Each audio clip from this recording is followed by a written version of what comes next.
할렐루야 감사합니다. 이 시간에 우리가 열왕기 죄송합니다. 역대하 10장을 공부하겠습니다. 제가 이제 열왕기를 왜 이제 이야기하는 거면 제가 위에서 잠깐 열왕기를 읽고 자는 대로 왔거든요. 그래서 제가 지금 착각을 해서 죄송합니다. 역대하 우리가 10장 공부하도록 하겠습니다. 자, 여러분들 우리가 이제 역대하는 우리가 열왕기가 좀 다르다 그랬죠.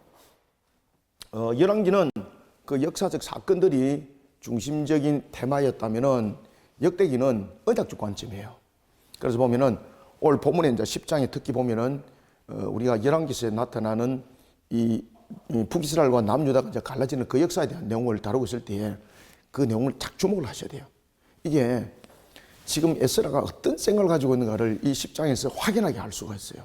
그것을 제가 나중에 여러분들이 그냥 지나갈 수 있는 문장이거든요. 근데 이 두 문장을 딱 대조를 하면은 이렇게 등장하는 것인데 그것이 바로 10장 그 4절 그 다음에 10장 19절이에요.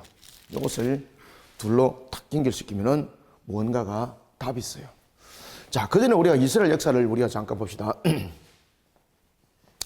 이스라엘 역사를 잠깐 보시면은 이스라엘의 태동의 역사라는 것은 결국은 출애굽과 함께 가야 되는 것이거든요. 물론 이제 그 역사를 처음부터 이야기한다면은 아담에서부터 시작돼야 되는 거잖아요. 우리의 모든 인류도 마찬가지고. 여러분들, 우리 대한민국의 역사는 어디로부터 시작돼야 될까요? 당군으로부터 시작돼야 됩니까? 마늘 먹고 이거부터? 아니죠. 어디로부터 시작돼야 되는 겁니까? 눈만 뻑뻑뻑뻑 하지 말고 아담으로부터 시작돼야 되는 거죠. 그죠? 알겠죠? 그죠? 아담으로부터 시작돼야 되는 것입니다. 자, 그것은 모든 인류의 공통적인 역사예요. 그러면은 한 나라의 역사에 대한 기점들을 보면은 항상 분기점이 있어요. 그죠? 모든 것들은 보면은 분기점이라는 것은 이게 앞과 전과 이 부분들이 갈라지는 것을 분기점이라고 그러거든요. 그 시점들이 있어요. 그 시점들을 볼 때에 이스라엘의 분기점은 무엇으로부터 시작되겠습니까? 바로 출애굽의 역사로부터 시작되는 거예요. BC 1446년에 이때 이제 출애굽이 일어나죠. 이거는 우리가 워낙 이제 많이 해서 그냥 머릿속에 달달 다 외워야 되잖아. 그죠? 그리고 난 뒤에 이제 이들이 출애굽을 해서 여러분들이 이제 잘 아시는 것처럼 이 가나안 땅을 가기까지는 한 40여 년 전에 그 역사 속에서 이 내용들이 이루어지죠. 그리고 이제 여기서 BC 1445년에 이제 그들이 출발을 하지 않습니까? 이런 역사 속에 그들이 이제 340년이라는 이런 사사기가 이 속에 이제 세워지게 되고 이런 과정 속에 이제 역사적 관점이 생기기 시작합니다. 그때에 BC 1050년 사울이 왕이 됩니다. 이때에 사무엘이 그를 기름을 붓죠. 그죠? 그때에 사울이 왕이 되었던 그 이유를 하나님께서 이렇게 말씀하세요. 하나님 보시기에 좋았더라였습니다. 아시겠습니까? 아주 겸손한 신앙이었습니다. 누구보다도 일반 사람들보다도 키가 어깨만큼 컸다 그랬지 않습니까? 그 다음에 인물도 좋았습니다. 그러니까 사람들 눈에 빼어났던 인물임에도 불구하고 아주 겸손했었어요. 특히 아버지의 말씀에 순종을 잘했잖아요. 이거는 무엇을 우리에게 말해주고 있는가 하면은 쉽게 배우면 부모를 공경하라는 개념이 있죠. 부모의 공경을 통해서 무엇을 배운다 그랬죠? 그렇죠. 부모의 공경을 통해서 하나님을 경배하는 것을 배운다 그랬습니다. 그죠? 그러니까 그러한 교육이 잘 되어 있었다는 이야기예요. 아시겠죠? 그러니까 부모의 말씀에 순종했다는 것은 제5계명을 잘 가르침 받았고 그 다음에는 하나님에 대한 계명들을 익혀 잘 깨달았다는 이야기예요. 그러니까 하나님이 사울을 왕으로 세웠던 거예요. 그렇게 해서 왕으로 세웠는데 세우자마자 얼마 안 돼가지고 사건들이 딱 터졌죠. 그죠? 두 전쟁들이 있었지 않습니까? 블레셋과 전쟁, 그 다음에는 아말렉과 전쟁. 이 속에서 사울이 무엇을 계속해서 부여잡습니까? 자신이 왕위에 대한 권위와 권세를 세우는 측면에서 사람의 방법을 계속 붙잡잖아요. 그죠? 그러면서 결국은 하나님부터 버림을 받게 되고, 그리고 이제 하나님께서 왕을 다른 사람으로 세웠다는 것을 사울에게 직접적으로 말씀하게 되는 거죠. 사무엘을 통해서. 그런 이후에 이제 40년이라는 역사가 이제 흘렀습니다. 그러면서 이제 BC 1010년에 누가 세워집니까? 그렇죠. 다윗이 또 세워질 때, 이때도 누구에서 세워집니까? 그렇죠. 사무엘에 의해서 다윗이 세워지게 됩니다. 사울은 80세에 그가 하나님 그 생명이 거둬지게 되고, 그 다음 다윗은 70세예요. 70세. 그리고 이제 다윗의 이제 뒤를 이었던 솔로몬, 이때가 이제 BC 1010년에서 40년이니까 970년이거든요. 이때에 솔로몬이 왕으로 되는 이유도 여러분 잘 아시는 것처럼 다윗은 이새의 몇 번째 아들입니까? 8번째 아들이거든요. 8번째. 그 다음에 솔로몬은 다윗의 몇 번째 아들이에요? 그렇지. 10번째 아들이에요. 10번째. 그것도 여러분들이 잘 아시는 것처럼 바세바의 그 아들이었죠. 이것을 사무엘은 바수아라고 말해요. 바수아. 바수아라는 것은 역대기에 딱 한 번 논다 그랬죠. 그죠? 이게 이제 언약적 관점 속에서 바세바를 등장을 안 시켜요. 왜 그러면 우리아가 나와야 되니까. 그리고 이제 특히 사무엘은 성경을 기록할 때 하나님의 언약의 성취에 대해서 하나님 나라 관점에 대해서 그 중심적인 내용들이 있어요. 그렇기 때문에 오늘 본문도 열왕기에서 말했던 것들을 생략시키는 것들이 있어요. 그 다음에 제가 방금 말씀드렸던 것처럼 4절과 19절이죠. 그죠? 19절이 연결되어져야 될 내용이 있다는 것이죠. 자, 이런 속에서 솔로몬에 의해서 그 나라가 왕성하게 일어나기도 했습니다만은 첫 번째는 하나님께 주는 지혜로서 나라가 왕성하게 일어섰는데 하나님이 주신 지혜를 내려놓죠. 그러고 난 뒤에 사람의 수단과 방법을 쓰게 되죠. 그죠? 그러면서 나타났던 것이 뭡니까? 나라가 갈라짐의 역사가 나타났던 것이죠. 자, 그 역사가 BC 930년에 일어나죠. 이때에 솔로몬의 아들이 뭡니까? 이름이 르호보암이었고 그 다음에 한 인물이 등장하는데 그가 바로 여로보암이에요. 여로보암. 자, 이 관계는 나중에 안에서 말씀드릴게요. 자, 이렇게 이제 남과 북이 갈라진 상태 속에서 BC 722년에 북이스라엘은 아수리에서 멸망당하고 그 다음에 BC 586년에는 바벨로니에서 멸망을 당하게 되는 겁니다. 이때에 북이스라엘 왕은 누굽니까? 호세아고 그 다음에 남유다 왕은 이름이 누구예요? 시드기야죠. 그죠? 이렇게 나라가 이제 갈라지는 역사가 있습니다. 자, 오늘 본문 속에서는 보면은 르호보암의 요 분기점, 요 내용을 지금 다루고 있습니다. 그래서 우리가 오늘 역대하 10장을 통해서 과연 어떤 이야기를 하고 있는가 우리가 오늘 이 본문을 통해서 보도록 하겠습니다. 그래서 이 10장 같은 경우는 특히 이제 강조점을 주고 있는 것들이 뭔가면은 하나님의 관점들을 만들어가는 데 있어서 이런 하나의 인본적 모습들이 등장하기 시작하면은 그것이 이제 하나님 나라를 건설하는 것이 야망으로 변하죠. 그죠? 하나님 나라 확장을 그리고 또한 하나님 나라를 다스리는 것이 사명으로 들어오는 것이 아니라 하나의 자신의 어떤 그 야망으로 등장하고 그 다음에는 소망으로 등장하는 것이 아니라 그것이 하나의 자신의 그 권력적 측면에서의 아집으로 나타나고 이런 모습들이 이제 되는 것이거든요. 오늘 본문이 그것을 우리에게 증거해 주고 있습니다. 그래서 우리는 자신의 목적을 이루는 자가 아니라 항상 하나님의 뜻을 이루어 나가는 관점 속에서 우리의 내용들을 써 내려가야 된다라는 것입니다. 자, 그러면은 우리가 텍스트 10장 1절을 보면서 10장을 보면서 우리의 내용들을 하나하나 봅시다. 자, 봅시다. 자, 10장 1절 르호보암이 세겜으로 갔으니 이는 온 이스라엘이 그를 왕으로 삼고자 하여. 여러분 세겜 땅 참 세겜 땅이라는 것은 참 여러 가지 부분에서 기록이 남는 것이죠. 그들이 이제 이스라엘이 하나의 진을 형성할 때에 최초에 하나님께서 이제 또 제단을 쌓았던 곳이 또 세겜 땅이었고, 그래서 세겜 땅 굉장히 중요한 내용들이었습니다.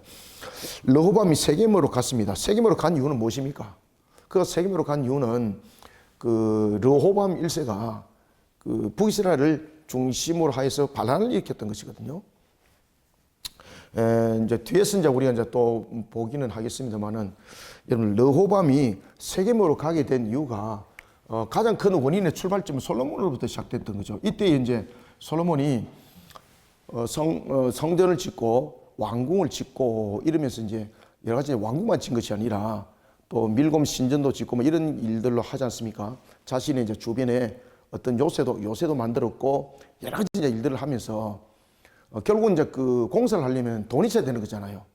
그러니까 이런 기초적인 부분에서 노동과 세금을 두 가지를 그가 거두기 시작합니다. 이 세금과 노동에 대해서 그 중심을 이룰 때 이 솔로몬이 남쪽 지역에 편견적인 사고를 가져요.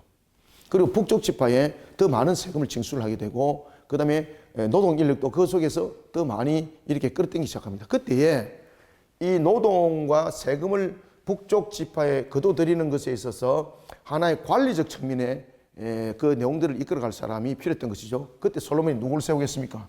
이때 여로보암을 세웁니다. 여로보암을 세워서 이 북쪽 지역의 세금과 노동의 징수가 원활하게 이루어지도록 그 일들을 진행을 시켰습니다. 그 르호보암이 굉장히 지혜로웠어요.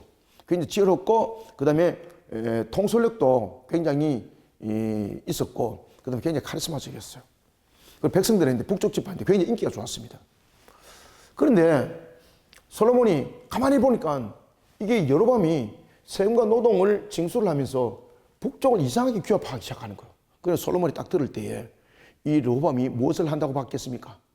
그렇지, 반란을 일으킨다고 생각했던 겁니다. 그래서 여로보암을 암살을 하려고 죽이려고 하게 됩니다. 그때 하나님께서 누구를 여로보암에게 보냅니까? 아히야 선지자를 보냅니다. 아히야 선지자.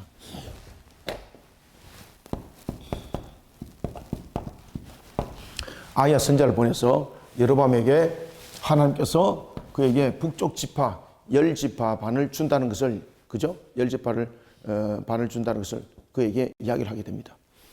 그리고 솔로몬이 자신을 암살하려고 한다는 것을 여로보암이 깨닫고 어디로 도망갑니까?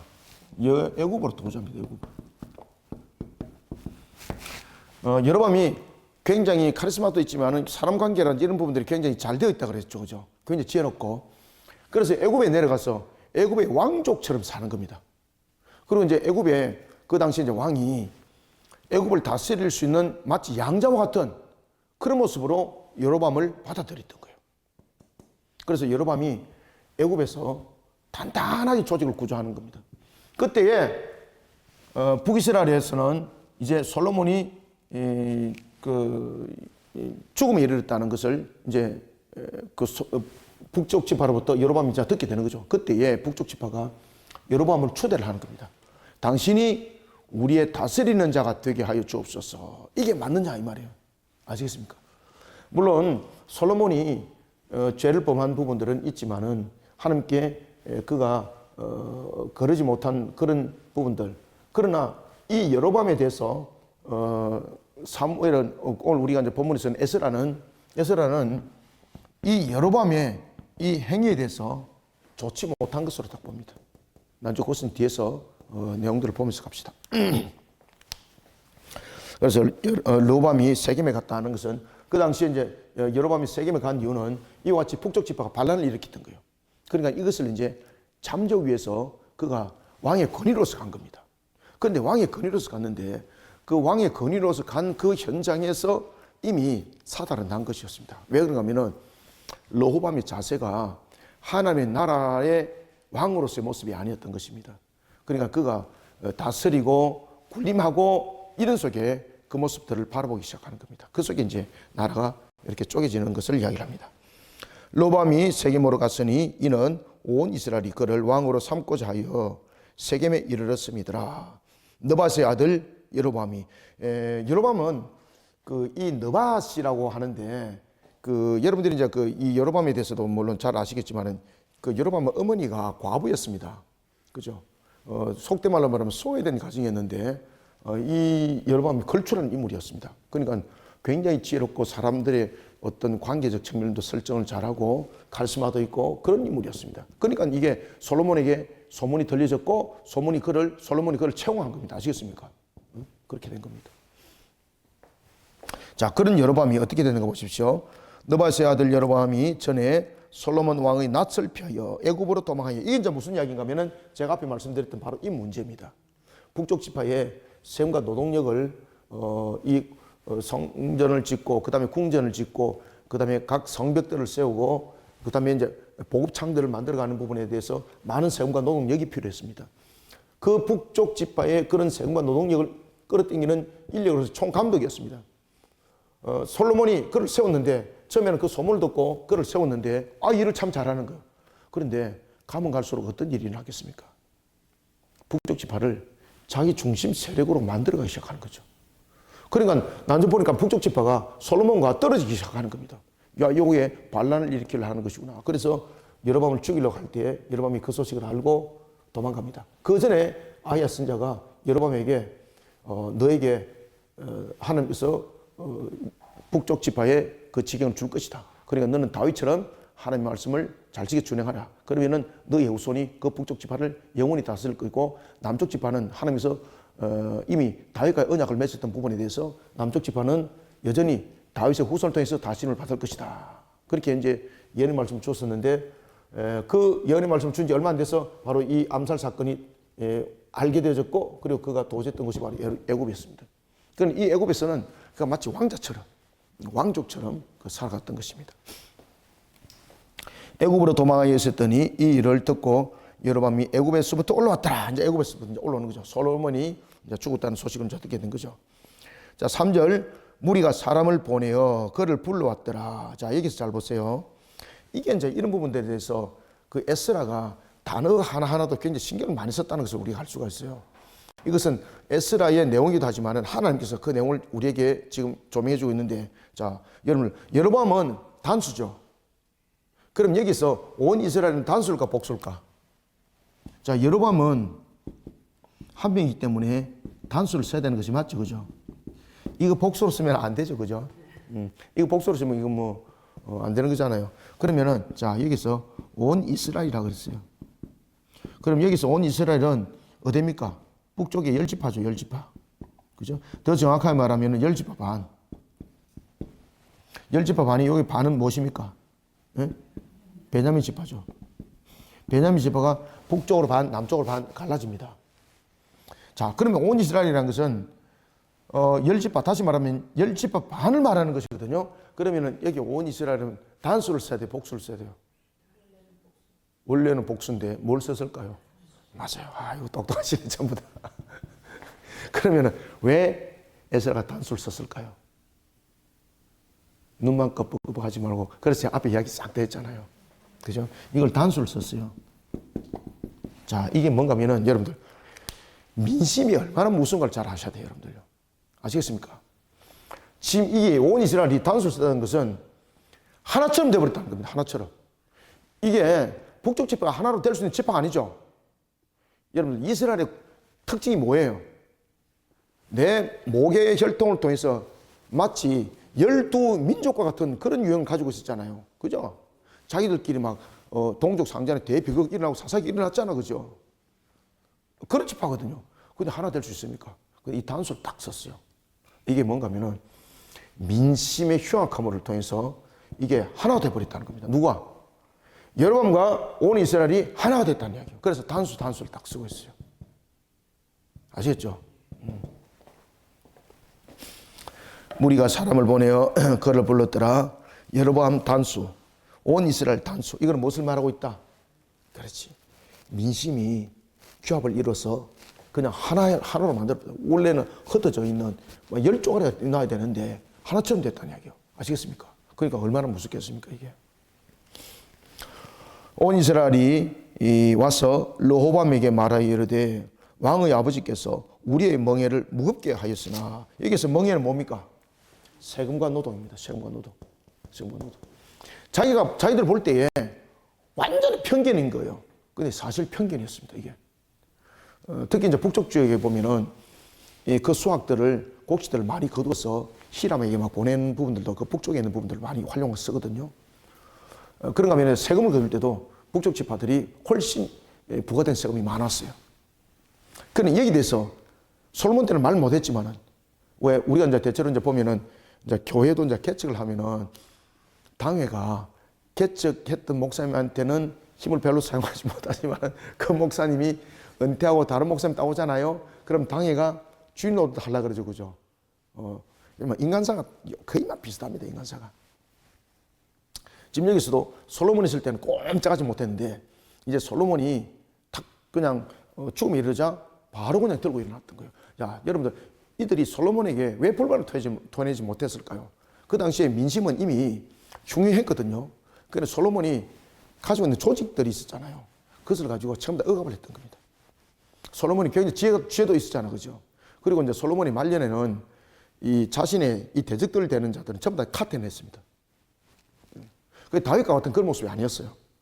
다윗은 여러분 보시면은 신복들이 그를 보호하고 함께 하가는 그러면서 하나를 이룬 거잖아요. 솔로몬이 말년은 안 그랬어요, 여러분들요. 그 찢어지는 거. 그러면서 골마가지고 썩어서 터지기 일보 직전이었어요. 이게 신앙으로 덮어지지 못하니까 그 모습 된 겁니다. 그래서 솔로몬이 딱 죽으니까 골마된 거 팍 터지지 않습니까? 그게 바로 북이스라엘이에요. 왕은 이제 왕의 아버지께서 우리에게 시킨 고역과 매운 묵은 멍에, 여기서 고역은 나왔죠. 매운 멍에는 무엇입니까? 세금입니다. 세금. 그러니까 멍에를 가볍게 해달라는 것은 세금을 감액시켜달라 이 말이에요. 감액시켜달라. 여러분들이 우리는 부가세 내고 있거든요. 옛날에는 부가세가 아니었어요. 지금으로부터 제가 10대 때는 우리나라 부가세가 없었어요. 부가가치세는 뭔가 하면은 그 일반 옛날에는 우리 세금이 일반세였어요. 일반세는 뭔가 하면은 제품이 생산해서 출고되면 한 번 세금 묻는 거예요. 근데 부가가치세는 뭔가 하면은 생산해서 A에서 B로 옮기지고 B에서 C로 옮길 때마다 전부 다 부과되는 것이 부가가치세예요. 그래서 원가 10원짜리가 소비적 구통유조가 만일에 10단계라면은 이 10원짜리가 계속해서 10% 부가세가 붙죠. 그죠? 세금이 어마어마하게 붙는 거예요. 아시겠습니까? 그러니까 정부 입장에서는 돈을 땅치고, 뭡니까? 땅지고, 참, 죄송합니다. 땅지고 헤엄치듯이 끌어모을 수 있는 그 수단이 바로 부가가치세였습니다. 그래서 이제 그 당시에 이제 부가가치세가 이제 박정희 대통령 때 이것이 이제 그 성립되는데 이때에 좀 지식을 가지고 있는 저는 저희 아버지한테 이제 그 이야기를 너무 많이 들어가지고 내가 너무 잘 알고 있어요. 그 아버지 주변에 이제 그런 이제 정치적 토론을 하는 사람들이 굉장히 많아졌어요. 모이가지고. 그럼 제가 이제 앉아서 그것을 어릴 때부터 제가 그런 것들을 많이 듣다 보니까 20대 때 이제 그것이 서서히 나타나서 그런 하나의 전선도 제가 갔던 이유도 그곳에 있는 겁니다. 여러분들 보시면은 이 세금 문제는요 굉장히 심각한 문제입니다. 그래서 나라는 세금을 잘 걷어야 되고 이것을 잘 활용해 써야 될 이유도 그 속에 있는 겁니다. 그죠? 세금을 왜 걷습니까? 권력 잡은 자들이 쥐고 흔드는 자금이 아니잖아요. 그런 부분들에 대해서 지금 솔로몬의 부분들은 그 거둬들인 세금만큼 국민들에게 복지가 돌아갔다 안 돌아갔다? 안 돌아갔다는 이야기예요. 아시겠습니까? 그 세금을 가지고 무엇을 했다? 자기의 권력을 잡았다는 이야기예요. 자기 권력. 세금을 거뒀으면은 그것이 복지의 측면에서 이렇게 나눠야 되는 거잖아요. 그러니까 요셉의 정책을 잘 보십시오. 요셉은 죽을 때까지 그냥 그 죽고 난 뒤에도 그 후손들이 누림을 가질 수 있지 않습니까? 그죠? 그런 부분들을 우리가 잘 생각해야 되는 거예요. 그래서 나라는 세금을 거두면은 세금을 어떻게 잘 써야 된다는 것도 잘 알아야 됩니다. 권력을 쥐는 일에 세금은 사용되면 안 돼요, 여러분들요. 솔로몬처럼 말년에 그렇게 되는 거예요, 여러분들요. 매운 무거운 멍에를 가볍게 하소서. 그리하시면 우리가 왕을 섬기겠나이다. 자, 여기서 잘 기억하시기 바랍니다. 여기서 보면은 제가 앞에서도 보면은 사절을 잘 주목을 해라 그랬죠. 자, 사절 속에서 여러분들 지금 여기서 왕에게 간척을 하는 거예요, 명령을 하는 거예요. 거꾸로요. 명령하는 거예요, 명령. 명령. 아시겠습니까? 왕이 지금 명령하는 게 명령. 그러면은 왜 여기서 명령을 할까, 여러분들요? 이미 그들의 마음은 이미 갈라졌어요, 여러분들요. 아시겠습니까? 지금 사무엘이 이 부분들 이야기를 하는 거예요. 자, 이 부분에서 누구를, 죄송합니다. 에스라. 자, 그러면 에스라는 이 부분을 통해서 지금 누구를 부각시킬까요? 아니, 다윗 아니라니까. 자, 앞에 실컷 이야기 했잖아요. 그렇지. 그러면 이들의 마음을 규합을 이루어서 하나님의 언약을 이루어가는 나라에 대해서 반기를 들도록 만드는 사람은 누군가 이걸 간접적으로 정리하고 있어요. 누굽니까? 그렇지. 그 이야기를 하고 있어요. 그 이야기를. 그래서 사무엘은 여로보암을 좋지 않게 보고 있어요. 역사적 관점에서. 아시겠습니까? 그래서 19절 보고 갑시다. 그래서 보면은 이스라엘이 다윗의 집을 배반했다 그랬죠. 이 다윗의 집을 배반하는데 그 봉기를 들었던 핵심 인물이 누구란 이야기예요? 그렇지. 그 여로보암의 악인양이 북이스라엘 전체를 병들게 하였고 이스라엘을 포로 상태로 몰게 가게 되었고, 그 다음에 또 하나는 이 본문을 통해서 누굴 지금 이야기를 하고 있는가 하면은 이 영향이 왜 사마리아 족속도 생겼다 그랬죠. 성전을 세우는 데 있어서 누가 성전을 세우는 것을 계속 회방했어요. 스룹바벨이 제1차 포로교환에서 지도자로 왔잖아요. 왔을 때에 성전을 재건하려고 그럴 때에 어느 족속들이 이 성전 재건에서 크게 회방을 했어요. 사마리아 족속이잖아요. 사마리아. 아시겠습니까? 지금 그 이야기를 함께 이야기하고 있는 거예요. 이게. 그래, 그 출발이 어디로부터 이루어졌다는 거예요. 그렇죠. 지금 그 이야기 하고 있다니까, 그 이야기. 그러니까 그 에스라는 여로보암의 그 행위를, 물론 하나님께서 그 언약을 성취한 측면이었지만은 그 행위를 결코 좋지 않게 보고 있어요. 그 다음에 또 하나는 하나님께서 아이야를 통해서 예언의 성취를 이뤘잖아요. 그러면은 아이야를 통해서 예언의 성취를 이뤘을 때 여로보암에게 무엇을 지시를 했습니까? 네가 다윗과 같이 그렇게 행하면이라고 말했잖아요. 그죠? 그런데 다윗과 같이 행했나요? 안 했나요? 안 했죠. 그러니까 북이스라엘을 멸망시킬 수 있는 원초적인 첫 번째 단추를 놓은 사람이 누구라는 이야기예요? 그렇지. 지금 그 이야기입니다. 여러분. 그래서 다윗의 집안을 배반인데 그 배반이 우리가 성전을 재건할 때도 끝까지 회방하는 세력이었다. 아시겠습니까? 이게 10장이 이제 스토리가 틀리지죠. 이것만 여러분 알아도 이게 전체적인 뉘앙스가 무엇을 말하고 있구나라는 것을 우리가 알 수가 있는 거예요. 요 정도만 하고 그냥 끝마쳐도 되는데 계속해서 이제 본문을 보겠습니다. 자, 5절 봅시다. 이제 좀 이해가 좀 가죠, 그죠? 이 머리를 좀 회전시켜야 됩니다, 이거. 자, 5절. 르호보암이 그들에게 대답하되 3일 후에 다시 내게로 오라 하며 백성이 가니라. 그러니까 여기서 보면은 백성이 지금 왕에게 명령하잖아요. 그러면 왕은 그것을 또 받아들이는 입장에서 이들에게 왜 이런 일이 났을까를 사실 하는 나라 건설을 해서 왜 이런 일이 났을까를 고민해야 되는 것이죠. 그런데 르호보암은 어땠습니까? 인본적 왕위를 만들어가는 거예요, 여러분들요. 6절 봅시다. 그래서 백성들이 요구했던 것에 대해서 이미 3일 뒤에 만나자. 이거는 뭔가 하면 굉장히 부정적 반응 속에 이루어진 답변들이라는 이야기죠. 르호보암 6절 르호보암 왕이 그의 아버지 솔로몬의 성전에 그 앞에 네, 죄송합니다. 생전에 르호보암 왕이 제가 글을 잘 안 보였어요. 르호보암 왕이 그의 아버지 솔로몬의 생전에 그 앞에 모셨던 원로들과 의논하여. 자, 원로들이라는 것은 무엇입니까? 나라의 정책과 그 기반에서 조언을 주고 이러는 사람들이거든요. 그럼 여기서 그 늙은 사람이, 우리 열왕기에 보면 늙은 사람이라고 했잖아요. 그죠? 늙은 사람이라고 노입니다. 노인들. 근데 여기서는 원로들이에요. 아시겠습니까? 딱 내용이 다르죠. 그러면은 이 원로들의 조언을 받아야 될 이유가 있는 것이죠.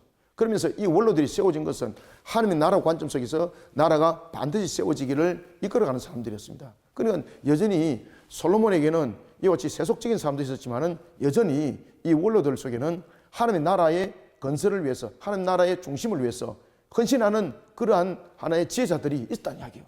그 지혜자들의 말을 안 듣는 겁니다.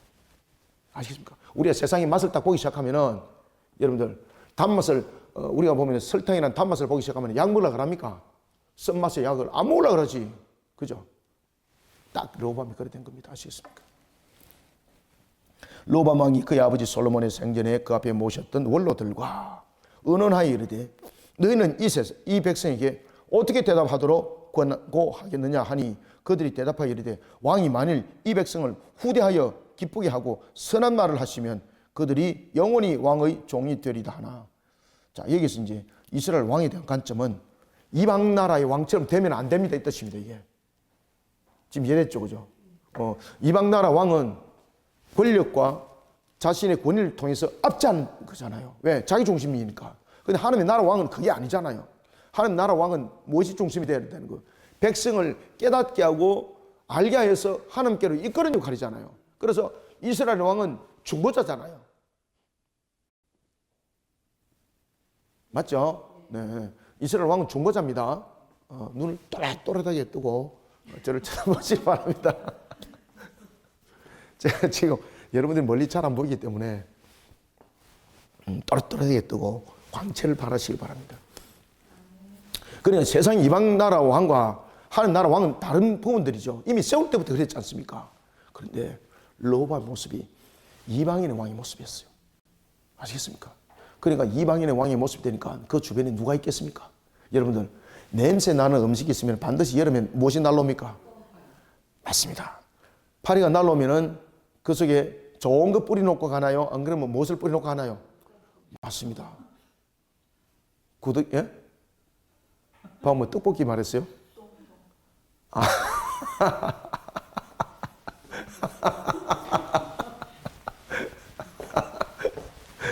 넘어갑시다. 이 원래 진행 안 돼 있는데 이거 상태가 다들 이상해가지고 오늘 제가 김수냐 성도하고 윤봉철 권사님 기도해 주다가 불렀는데 두 분 함께 불러가지고 내가 얼마나 웃었는지 이제 웃어가는 이야기. 윤봉철 권사님이 성경 배운 거 이제 막 이제 자랑하고 싶었던 거예요. 그래서 막 10편, 23편 막 외웠던 거 이야기하고 그다음에 이제 사도신경 외웠던 거 막 이야기하고 목사님 내가 이렇게 매일매일 이렇게 가는데 이렇게 기도해도 되겠어요? 그러니까 김수냐 막 저보다 그러니까 윤봉철 권사님 나라에 임하옵시며 이러니까 나라에 임하옵시며 이러니까 김수야 성도도 그래 나라가 잘 돼야지 나라가 잘 돼 완전히 제가 딜로 넘어질 뻔했습니다. 그래 두 분 붙여놓으니까 이분은 이만하고 저분은 저만하고 서로 다른 말 계속 하는 거 통점은 없고 그래서 제가 중재하고 윤봉수 원사님, 윤봉수 원사님 이야기하시고 다 이야기 다 하고 김수자 성도는 자기 이야기하시고 다 이야기하고 전부 다 따로 이야기 다 하는 거예요. 오늘 딱 그런 내용이네. 아이고 하여튼 재밌습니다. 무슨 이야기 하다 갔는가? 자 6절 봅시다. 그래 똥똥 이야기했지 그지? 그러니까 이 르호보암의 주변에 모였던 것이 딱 그 모양이니까. 그래서 여기 보면은 6절 르호보암 왕이 그의 아버지 솔로몬의 생전에 그 앞에 모셨던 원로들과 어느 나이에 이르되 너희는 이 백성에게 어떻게 대답하도록 권고하겠느냐 하니 그들이 대답하여 이르되 왕이 만일 이 백성을 후대하여 기쁘게 하고 선한 말을 하시면 그들이 영원히 왕의 종이 되리다 하니 그러니까 이방인의 왕처럼 백성들의 위에 군림하지 말고 그들의 말들을 들어주라는 이야기죠. 그러면은 감액을 해주고 노동에 대한 그 부분도 지나치니 그것을 자신들 볼 때도 그것을 느꼈다는 거죠. 그것을 감해줘야 된다는 것이었죠. 그 의견을 제시했는데 르호보암은 이야기를 듣지 않습니다. 르호보암은 이미 자신이 결정된 상태 속에서 원로들에게 절차를 거쳐주던 거예요. 그때 다시 그가 자신과 함께 자라왔던 그런 세속주의자들에게 또 그 내각들이 여러 가지 구성 요소를 가지고 있었거든요. 그런 하나의 또 자신과 같은 그런 계열 속에는 그 내각들에게 또 묻습니다. 그것을 젊은 사람이라고 그러지 않습니까? 그들에게 묻습니다. 뭐라고 말합니까? 당신의 아버지가 가죽으로 채찍을 그들을 때렸다면 당신은 무엇으로? 정갈로서. 여러분들 채찍이 일반적인 그냥 가죽으로 되어 있는 것은 때렸을 때에 고통도 물론 있습니다만은 이 정갈의 채찍은 무엇입니까? 정갈은 여러분들 이렇게 가시가 이렇게 난 거잖아요. 그죠? 이 정갈의 채찍은 죽이는 겁니다, 여러분들. 왜 보면은 그 로마 시대 때도 보면은 이 사형수들을 매를 때릴 때에 매를 때리지 않습니까? 채찍을 할 때 거기 보면 정갈의 채찍이요. 탁 치가지고 딱 때리잖아. 살이 툭딱 떨어져요, 여러분들. 이게 정갈의 채찍이에요. 그러니까 이 말도 안 되는 이야기를 하는 것이죠. 8절 왕은 원로들이 가르치는 것을 버리고 그 앞에 모시고 있는 자기와 함께 자라난 젊은 신하들과 언언하여 이런 부분들을 통해서 우리가 이제 또 하나 아셔야 될 것은 하나님께서는 악한 걸 통해서 또한 선한 뜻을 이루잖아요. 이게 이제 하나님의 섭리에 대해서 지금 이야기를 하고 있거든요. 하나님의 섭리에 대해서 이야기를 하고 있습니다만은 이 본문 속에서 특히 이제 에스라는 이 내용 속에 우리가 하나님 나라를 건설하기 위해서는 본질적으로 무엇이 중심이 되야 되는가? 결국 하나님이 중심이 되지 못하니까 이 모습들이 전부 다 된다는 것이고 무너진 것은 한순간이었다는 것입니다. 지금까지 사올린 것들이 얼마나 오랜 세월이었습니까? 그러나 이 르호보암의 한 결정으로 해서 이스라엘이 한순간에 사라져 버립니다. 봅시다. 그래서 왕은 원로들이 가르치는 것을 버리고 그 앞에 모시고 있는 자기와 함께 자라난 젊은 신하들과 언언하여 여기서 이제 함께 자라난다는 것은 세속주의자들 속에서 이 항상 르호보암에게 세속적인 것들을 같이 고민하고 그 뜻을 함께 했던 그 무리들입니다. 그러니까 그들이 무엇을 고민하겠습니까? 그렇죠? 이방인의 모습이죠. 자, 9절. 이르되 너희는 이 백성에게 어떻게 대답하도록 권고하겠는가? 그러니까 여기서는 보면은 자신의 의견을 도출하기 위해서 너는 내가 생각하는 것에 대해서 의견을 제시하라 이 말이에요. 이게. 너희들이 의견을 제시해보라는 것이 아니고 내가 지금 생각하고 있는 것을 너희들이 긍정적으로 받아들여서 지금 그 견해를 내어보라 이 말이에요. 이게. 그죠? 그러니까 무엇이 되라는 이야기입니까? 의용이 되라는 이야기입니다. 의용. 그럼 왕에게는 의용이 필요했습니다. 의용. 여러분 의용이 뭔가 아시죠? 왕에게 이렇게 딸랑딸랑 이라면서 왕의 견해를 따라가는 것을 우리가 의용이라고 합니다. 그죠? 한때에 우리나라도 보면은 집권 세력의 사법부가 의용이었지 않습니까? 그죠? 지금은 그렇게 되면 안 되는데 지금 어떤가는 모르겠습니다만은. 그러니까 이 의용의 집단들입니다. 의용 집단들. 9절 이르되 너희는 이 백성에게 어떻게 대답하도록 권고하겠느냐라는 것은 자신이 원하는 그 대답을 듣고 싶다는 것이죠. 그러니까 이 견해를 묻는 것이 아닙니다. 백성이 너에게 말하기를 왕의 아버지께서 우리에게 매운 멍에를 가볍게 하라 하였느니라 하니 함께 자라는 젊은 신하들이 왕께 말하여 이르되 이 백성들이 왕께 아뢰기를 왕의 아버지께서 우리의 멍에를 무겁게 하였으나 왕은 우리를 위하여 가볍게 하라 하였은저. 이게 이제 무슨 말인가 하면은 아니 왕이 명령을 내리는데 그것을 거역한다는 것은 반역죄입니다. 지금 이 말입니다. 이거. 그죠? 이게 백성을 돌아보는 왕의 지금 내용이 아니에요. 이거는. 그냥 권력에 대한 대항, 항거 이렇게 보는 겁니다. 그러니까 결국 무엇입니까? 반역이라는 것이죠. 그러니까 반역자는 무엇으로 다뤄야 되겠습니까? 가족으로 다루면 안 되고 무엇으로? 그래서 정갈채찍이 등장한 겁니다. 이게 반역자로 다뤄야 이 말입니다. 반역자로. 왕은 우리를 위하여 가볍게 하라 하였은즉 왕은 대답하기를 내 새끼손가락이 내 아버지의 허리보다 굵으니. 그러니까 자기의 새끼손가락이 아버지의 허리보다 굵다는 것은 얼마나 큰 교만 속에 있었냐 이 말입니다. 그죠? 교만. 내 아버지의 허리보다 굵으니 내 아버지가 너희에게 무거운 멍에를 매게 하였으나 이제 나는 너희의 멍에를 더욱 무겁게 할지라. 내 아버지는 가죽 채찍으로 너희를 치셨으나 나는 정갈 채찍으로 하리라 하소서 하더라. 자, 여기서 하나님의 나라 왕이 아니라 바로 인본적인 왕권이죠. 그리고 또 하나는 그들이 지금 제시한 안건을 무엇으로 보라는 이야기입니까? 그들이 지금 제시한 안건.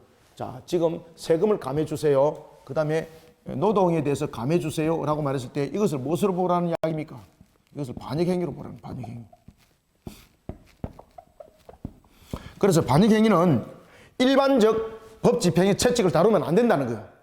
이 가죽 채찍은 일반적 법적 집행이 이게. 앞에서 제가 말씀드렸던 것처럼 특히 이제 로마도 사형자들 형벌에 처할 때에 일반 채찍으로 안 때리죠. 정갈의 채찍을 때리거든요. 그러니까 이들이 지금 세금을 감해주세요. 노동을 감해주세요. 이것이 뭐라는 겁니까? 반역행위다 말이에요. 반역행위.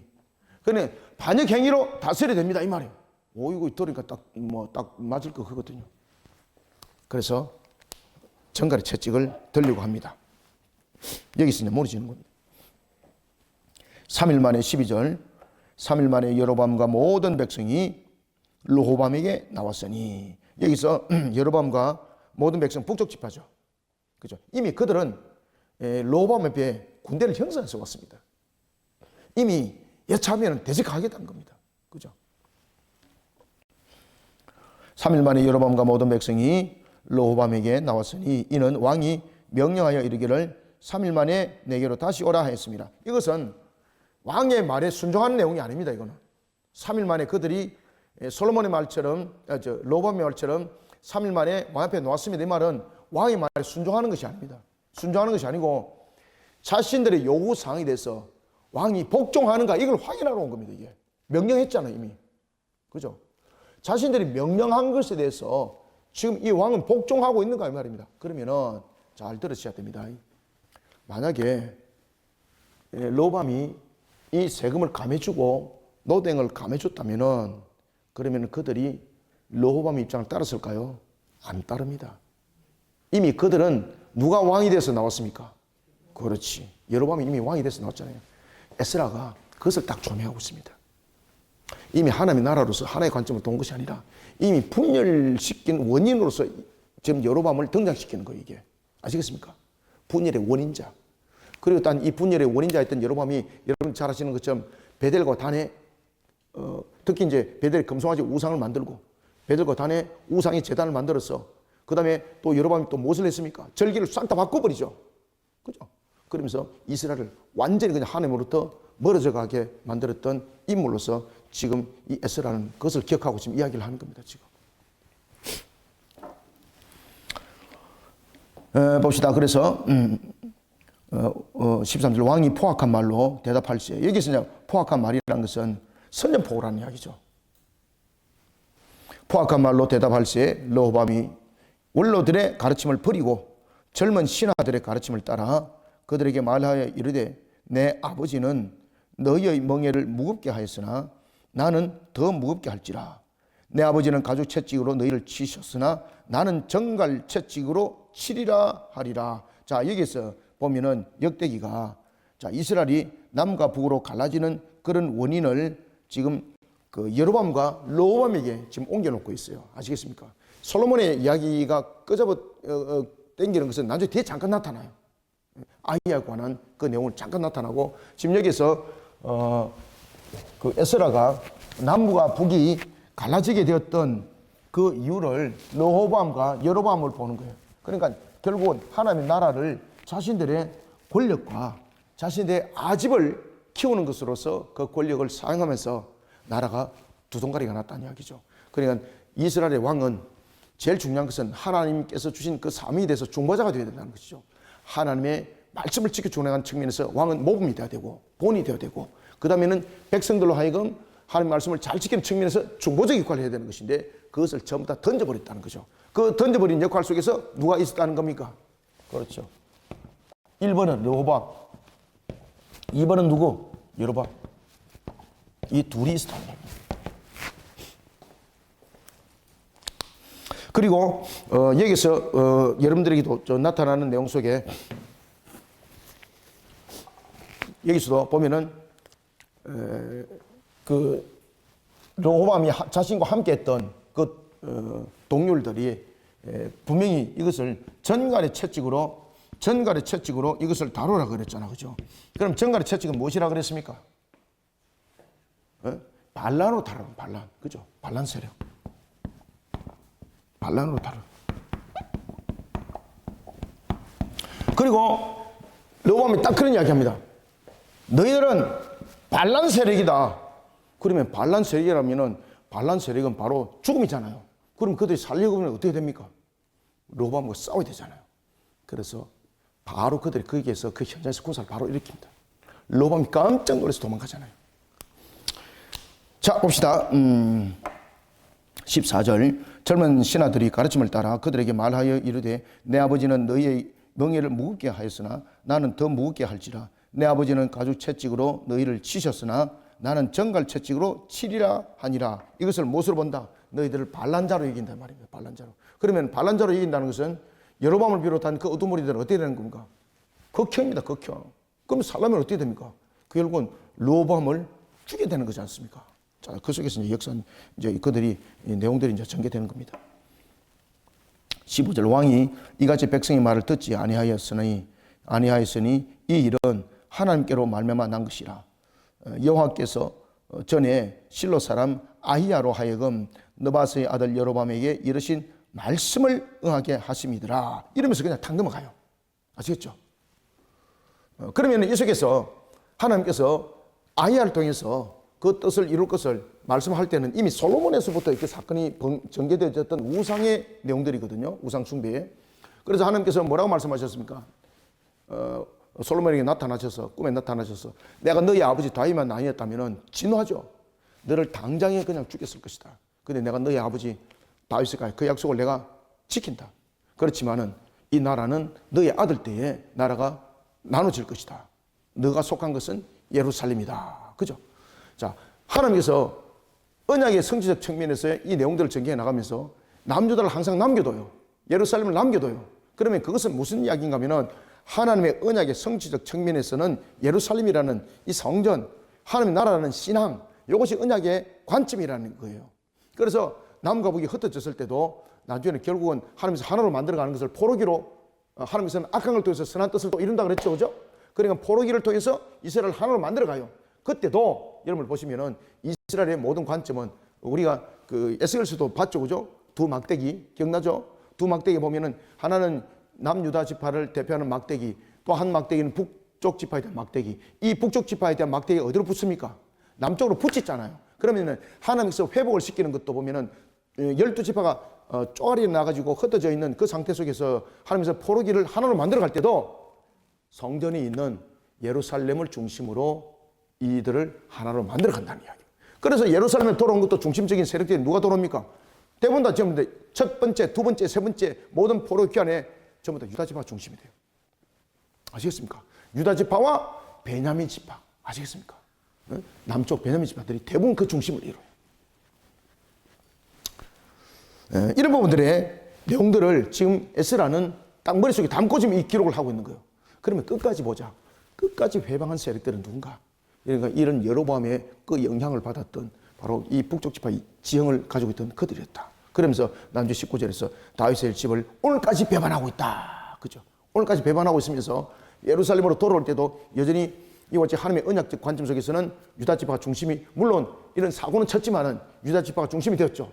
그렇지만은 이 북쪽 지파 그들은 나중에 흩어져서 또 어떤 유형을 이루고 있습니까? 사마리아 족속들이 형성되어서 끝까지 다윗의 언약을 회방하는 그런 역할들을 했다. 그럼 그 출발점이 누구로부터? 그렇죠. 그 이야기를 하는 거예요. 여로보암으로부터. 아시겠습니까? 그래서 에스라는 여로보암에 대한 부분들을 딱 머릿속에 새기고 있는 것은 하나님의 나라의 회방의 역할이에요. 자, 15절부터 봅시다. 왕이 이같이 백성의 말을 듣지 아니하였으니 이 일은 하나님께로 말미암아 난 것이라. 여호와께서 전에 실로 사람 아히야로 하여금 느바스의 아들 여로보암에게 이르신 말씀을 응하게 하심이더라. 온 이스라엘은 왕이 자기들의 말을 듣지 아니함을 보고 왕에게 대답하여 이르되 우리가 다윗과 무슨 상관이, 무슨 관계가 있느냐. 이게 이제 북쪽 지파의 반란이에요. 이게 지금까지도 그 영향 속에서 그들이 다윗의 그 집안을 배반했다는 이야기죠. 우리가 다윗과 무슨 관계가 있느냐? 이새의 아들에게서 받을 유산이 없도다. 이스라엘아, 각각 너희 장막으로 돌아가라. 다윗이여, 이제 너는 네 집이나 돌보라 하고 온 이스라엘이 그들의 장막으로 돌아가니라. 그러나 유다 성읍들에 사는 이스라엘 자손들에게는 르호보암이 그들의 왕이 되었더라. 자, 그럼에도 불구하고 하나님께서 사무엘하 7장의 그 언약을, 그 약속을 지켜가고 있었습니다 라는 거예요. 그죠? 18절, 르호보암 왕이 역군의 감독 하도람을 보냈더니 이스라엘 자손이 저를 돌로 쳐 죽인지라. 르호보암 왕이 급히 술에 올라 예루살렘으로 도망하였더라. 그러니까 이 속에서 이 부분들이 19절의 하이라이트예요. 앞에 4절과 반드시 연결되어서 함께 보셔야 되는 거예요. 이에 이스라엘이 다윗의 집을 배반하여 오늘까지 이르니라. 이 말은 무슨 말입니까? 지금 포로로 귀환하였지만은 여전히 북쪽 이스라엘 후손이었던 사마리아 그 족속들이 신전 왕국을 회복시키는 데 있어서 포로 귀환 자들을 시시때때로 공격하고 우리를 그런 성전을 재건하는 일에 방해를 했던 그 요소가 그 출발이 이렇게 되었습니다. 이 뜻이에요. 이해됐습니까? 그래서 오늘 우리가 10장은 막 그냥 읽어도 끝나지만은 사실은 이 내막을 알게 되면은 상당히 깊은 내용을 사실은 이 에스라가 이야기를 하고 있다는 것을 여러분들이 감지를 하셔야 됩니다. 그래서 우리가 어떤 결과들만 가지고 이야기할 것이 아니라 항상 결과는 그 원인이 있거든요. 그러니까 에스라는 그 원인을 처음부터 보자 이 말이에요. 지금 우리가 이런 내용들이 있는 결과만 가지고 이야기하지 말고 그 원인을 한번 보자는 이야기죠. 그래서 여러분을 탁 끌고 들어오면서 이 내용들을 4절과 19절을 접목시키는 것을 볼 수가 있습니다. 자, 오늘은 10장은 여기까지 하겠습니다. 다음 주에 또 11장에서 만나겠습니다. 감사합니다. 수고하셨습니다. 하나님 감사합니다. 주님께서 베푸시는 은혜 속에 오늘도 우리에게 또한 역대하 10장의 말씀을 주었습니다. 우리에게 주신 말씀을 통해서 우리가 에스라가 우리에게 주신 그 관점을 통하여 우리에게 하나님의 나라가 얼마나 우리에게 중요한지, 그리고 하나님의 중심 사상들이 얼마나 중요한지 우리에게 다시 한번 더 조명해 주었습니다. 오늘도 주신 말씀이 우리 속에 각인되어지고 또한 새겨지고 생명수가 되게 하여 주옵소서. 오늘도 주신 말씀으로 우리 모든 성도들, 사역자들 영으로 일어서게 하여 주시고, 하나님의 뜻을 세워나가는 부분에 있어서 주님의 말씀 속에 늘 언약의 중심 속에 세워져 나가는 하나님 나라의 백성이 되게 하여 주시옵소서. 예수님 이름으로 기도드립나이다. 아멘.